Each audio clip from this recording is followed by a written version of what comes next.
All right, hey Denver Cyclones, this is Mr. Pickett, and this is the first time I've ever done online instruction. I'm really excited, and I might have a couple friends with me kind of join. I'm not going to be perfect here, but we're going to get after it.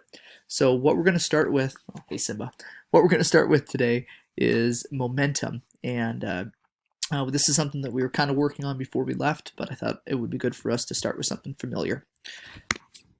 So today, my main objective is to kind of review momentum and then maybe introduce something else that we have not talked a ton about, which would be different types of collisions, which would be number two.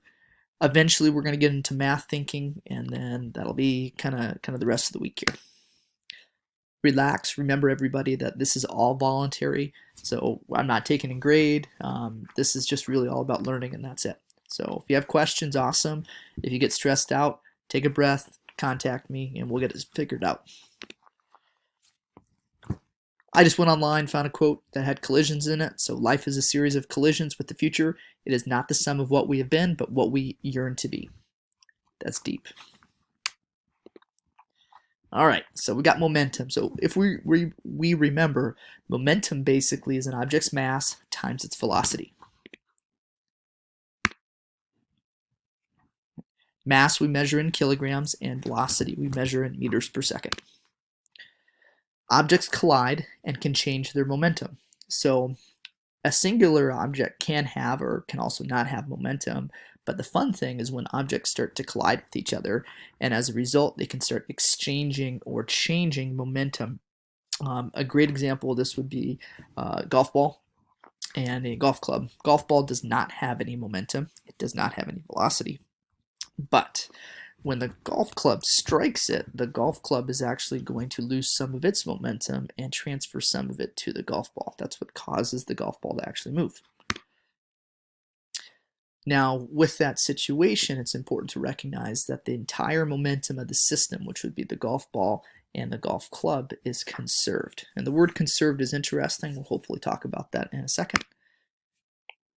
Right. And so another way to think about total momentum of a collision being conserved is that the beginning momentum of your system, of whatever you're talking about, whatever was collided, is going to equal the ending momentum. So let's imagine I take my dog, I'm standing still, he comes running at me, he jumps into my arms, he has momentum, I don't really have momentum, but when we actually collide with each other, there will be a little bit of an exchange of momentum, but the amount of momentum we started with together will equal the amount of momentum that we end with. So what does conserved mean? It's a great question. Pause the video, think about that. All right, hey, welcome back. So the word conserve generally means to keep, no more and no less. So here's a great example of a collision occurring where we're having momentum for the first duck, and it actually strikes another duck. And you'll notice that these ducks are on a pond, but the pond is actually frozen right now. So this is a great example of the momentum isn't going away, it's just transferring actually from one object to the next. And it's done pretty well. This first duck, if you look at it, when it strikes it, it almost comes to a complete stop. So it's a really interesting and good example of conservation of momentum. All right, so here's some momentum practice, some easy things for you. We have a 4-kilogram dog. It's running 7 meters per second. What is the dog's momentum? Pause the video, do your math. All right, so we have momentum equals mass times velocity. The mass of the dog is 4 kilograms. Its velocity is 7 meters per second. So we just multiply those two numbers together and we get a value of 28. Now this is a more complicated problem, but think about the duck from the previous page. The ducks, excuse me.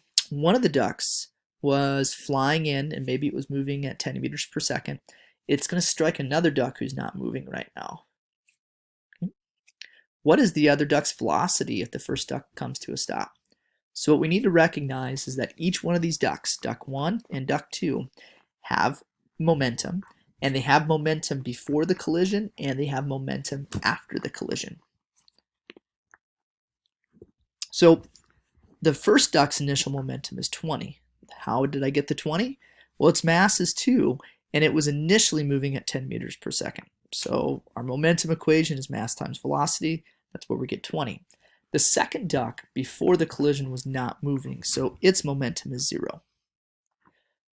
After the collision, the first duck roughly comes to a stop immediately, but the second duck actually starts to move.